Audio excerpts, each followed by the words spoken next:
So, bali first night nilang walay. So, pakain natin ngayon ay 8:30 ng gabi. So, yan po yung last na kain nila ngayong maghapon na to. Yan. Kain muna sila ito mga to. Mga nag-iinarte, mga busog pa. Okay lang, malalaki naman yung mga busog pa eh. Yung mga busog na yung iba. Yan. Kain lang sila.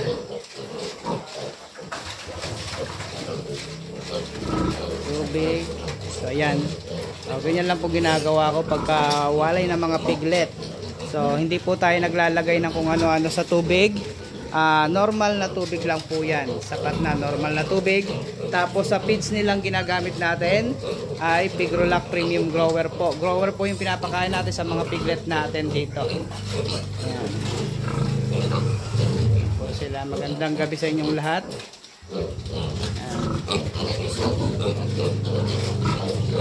Pakainin lang muna natin sila. Tapos inoorasan ko nga palang kain ito mga kapigmate ha. Ang bawat kain nila dapat tumatagal lang ng 10 minutes yung nilagay ko dyan na pakain. After 10 minutes maubos or hindi maubos yung feeds na nilagay ko dyan, tinatanggal ko po after 10 minutes. Yung iba kahit hindi kumain yung iba, basta 10 minutes lang po pagkalagay ko ng feeds, tanggal agad. Wala na po akong iniiwan ng feeds dito sa kainan nila mga kapigmate. Ayan.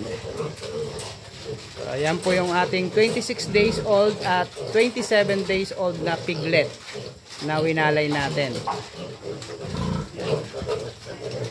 Yung mga marking pong yan po ay marking ko po yan kanina nung winalay ko sila.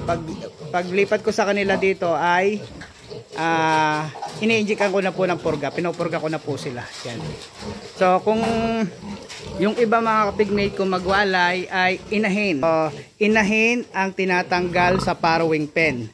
Sa akin po, iba po. Ang tinatanggal ko po ay mga biik. Mga biik po ang binubukod ko at hindi inahin.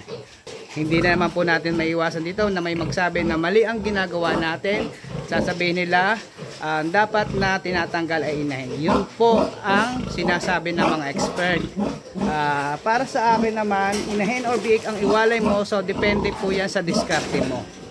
Depende po yan sa kasanayan nyo ha.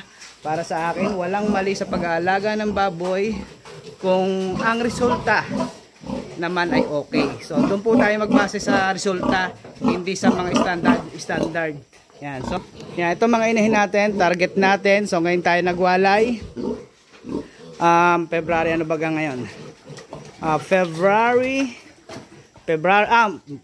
tuloy. March 4 ngayon ha. March 4, tandaan nyo po.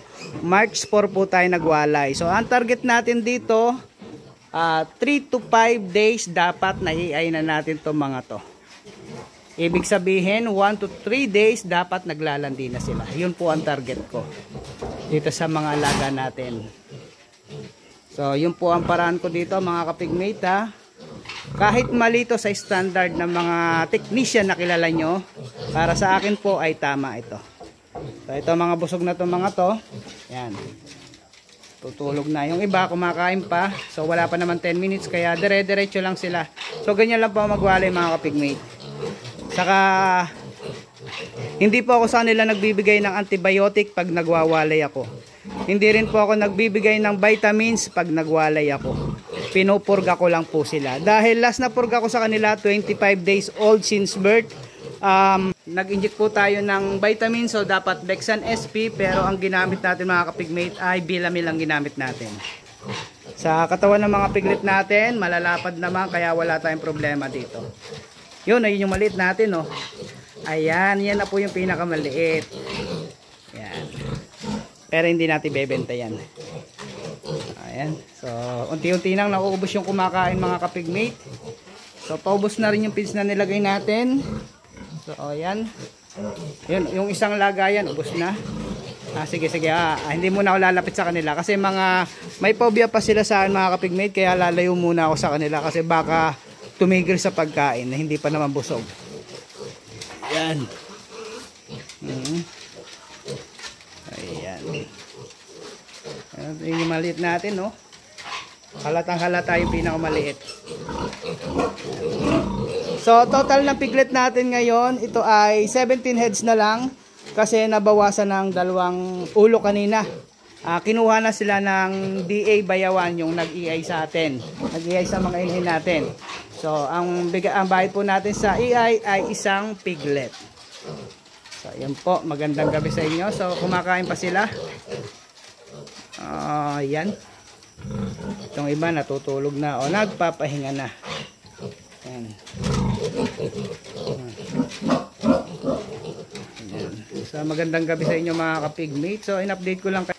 Yun lang. Happy farming!